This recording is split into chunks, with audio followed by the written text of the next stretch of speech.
It is told that a king from the Sassanid dynasty and a ruler of the islands of India and China had two sons, two strong, intelligent, and knowledgeable young men, each a unique figure of their time.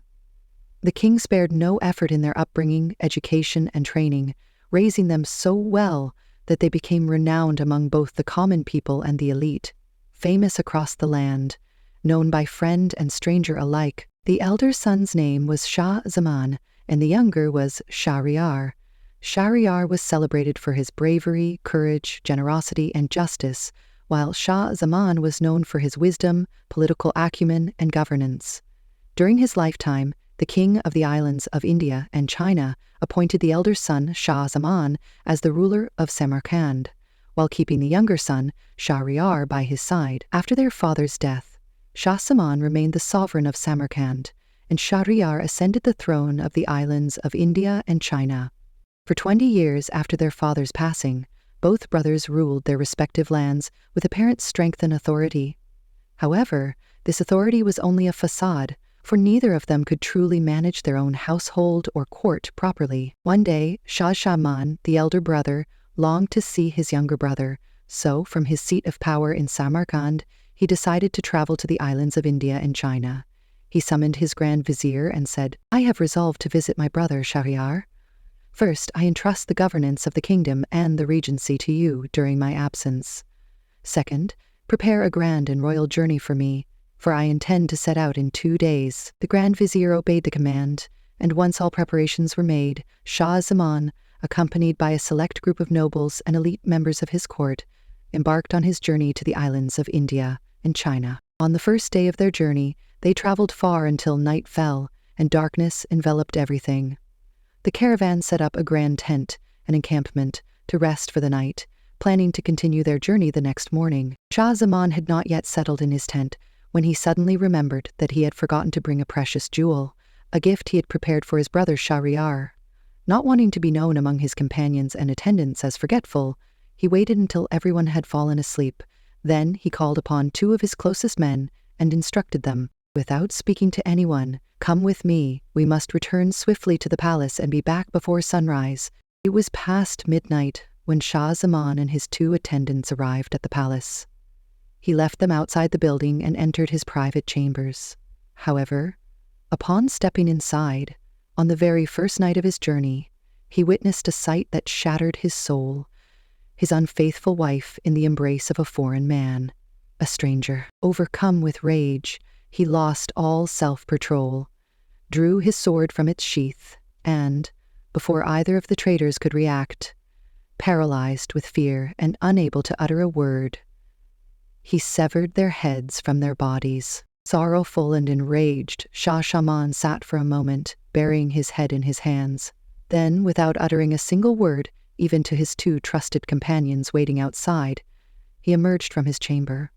With the precious jewel meant as a gift for his brother in one hand, and the painful memory of the 2 vile traitors weighing on his heart, he mounted his horse and, accompanied by his attendants, galloped back toward the encampment. Throughout the journey to the islands of India and China, the land ruled by his younger brother Shahryar, Shah Zaman remained silent. He did not exchange a single word with his 2 loyal companions. The only solace he sought was the long-awaited reunion with his brother after 20 years of separation, hoping it would ease his sorrow and lighten the burden of his grief. After 2 weeks of arduous travel, enduring the hardships of the road, Shah Zaman finally arrived at the capital of the islands of India and China, his younger brother's kingdom. Upon arrival, Shah Zaman, the ruler of Samarkand, threw his arms around his brother and covered him with kisses. However, Shahryar noticed something unusual. His elder brother, after 20 years of separation, did not seem to have the joy and excitement one would expect from such a long-awaited reunion. Shahryar, who knew his brother well, searched his eyes for the happiness of their meeting, but found none. He was puzzled by his brother's sorrow, assuming that perhaps the fatigue of the long journey had drained him. Wishing to comfort him, he immediately escorted Shah Zaman to a magnificent palace prepared for his rest. On the 3rd morning, when Shahryar went to visit his brother once more, he still found him gloomy and withdrawn. Thinking his sadness might be due to homesickness and longing for his homeland and family, Shahryar could bear it no longer and asked his brother, "What is it that troubles your soul, weakens your body, and pales your face?" In response, Shah Zaman recited the following verse: "If I begin to speak of my sorrow, I shall share my grief with the hearts of all who hear." Then he continued, "My dear brother, to rid myself of this sorrow and melancholy, I ask you to arrange a multi-day hunting trip. Perhaps this adventure will restore my joy and bring a smile back to my lips." "By God, I do not wish for you to see me so grief-stricken after 20 years of separation," Shahryar replied. "Having finally reunited with you after so many years, I had hoped to see you joyful and at peace, not sorrowful and burdened. Do you not wish to share the secret of your heart with me, your only brother, so that I may find a remedy for it?" Shah Zaman answered, "For now, just arrange the hunting trip. Perhaps wandering through the plains and deserts will lift the weight from my weary heart." The hunting expedition was arranged, and on the morning of the departure, Shahryar went to Shah Zaman's chamber to bring him along, but upon entering he found his brother weak and ailing. Shah Zaman, suffering from distress and illness, said to his younger brother, "My condition has not improved, it has worsened. I will join you the next morning once I feel better, with a guide accompanying me.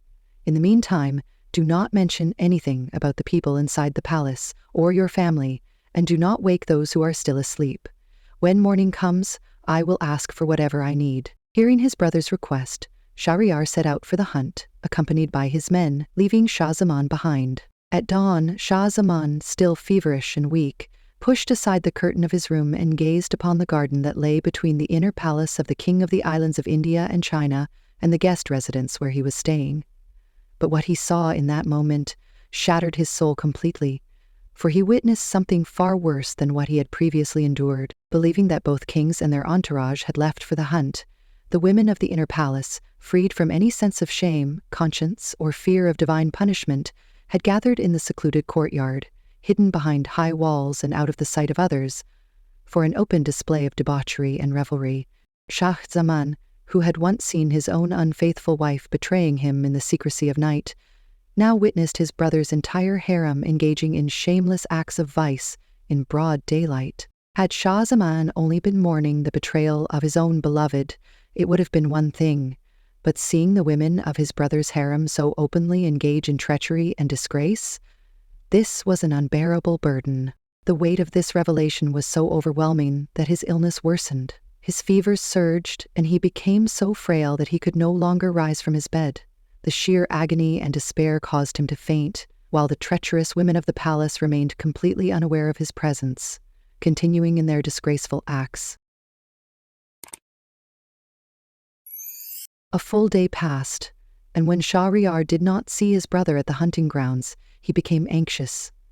Fearing that his guest's health had deteriorated further, he abandoned the hunt and hurried back to the palace to check on Shah Zaman. He found his brother lying in his chamber, pale and broken, drowning in sorrow. Concerned, Shahryar asked him, "Well, has such overwhelming grief taken hold of you?" At last, Shah Zaman broke his silence and revealed the painful story of his wife's betrayal. Hearing this, Shahryar asked, "But why did your sorrow deepen once you arrived in my palace? You endured the pain of that betrayal and the hardships of a 2-week journey to be with me. Has that same grief worsened your illness? Or is there something more?" At this moment, Shah Zaman finally spoke again.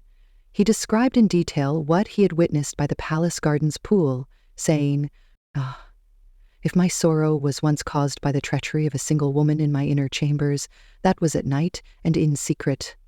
But here, in broad daylight, by the pool in your own palace garden, I saw the women of your harem indulging in shameless sin, without the slightest concern or fear." Hearing these words, Shahryar was deeply shaken. He said, "I am truly sorry for what has happened to you, and I am glad you punished those 2 traitors, but I find it hard to believe. Are you certain you saw correctly? If you were not my own brother, whom I trust above all, I would never allow such words to be spoken in my presence. If anyone else had said such a thing, I would have ordered their execution. How could it be possible that every woman in my harem is corrupt and treacherous, without a single one remaining loyal? No, my brother, you have been afflicted by grief and exhaustion. I fear that the long journey and the painful betrayal you endured have left you delusional. Shah Zaman replied, "My brother, I am neither mad nor mistaken. The window of my chamber, your private guest residence, overlooks the inner courtyard. Even now, with my very eyes, I can see a sparrow perched on the tree by the pool. How could I have been mistaken? I have a proposal for you. Spread the news that you are embarking on another long hunting trip, announcing that you will be gone for an extended period." He spread the news in his palace. However, on the day of the two brothers' departure, after bidding farewell to the members of the inner court, they did not actually leave but hid in secret corners. While Shahryar was contemplating that what his brother had said was nothing more than a delusional thought, he believed that Shahzaman intended to expose the weaknesses of his own court and his inability to manage his harem by pointing out similar faults in Shahryar's palace. However, not even an hour had passed since the morning when the immoral members of the harem once again gathered around the palace garden's pool, shamelessly indulging in debauchery and revelry. When Shahryar witnessed this scene, he was deeply shocked and moved to tears. He turned to his brother for advice. Shahzaman said, "If you are willing to endure this great disgrace, then immediately order the executioners to put all these traitors to the sword. Otherwise, forget everything you have seen and experienced." Shahryar replied, "There is a third option. Turning a blind eye to all of this, abandoning the throne and leaving behind a court so tainted, it is better to take to the wilderness, forsake our land and homes, and live unknown and forgotten in some distant corner of the world. A kingship with such dishonor is not worth keeping." Without anyone noticing, Shahryar and Shahzaman slipped out of the palace under the cover of night. Without a clear goal or a specific destination, they wandered through the desert for several days until they reached the shores of the Arabian Sea.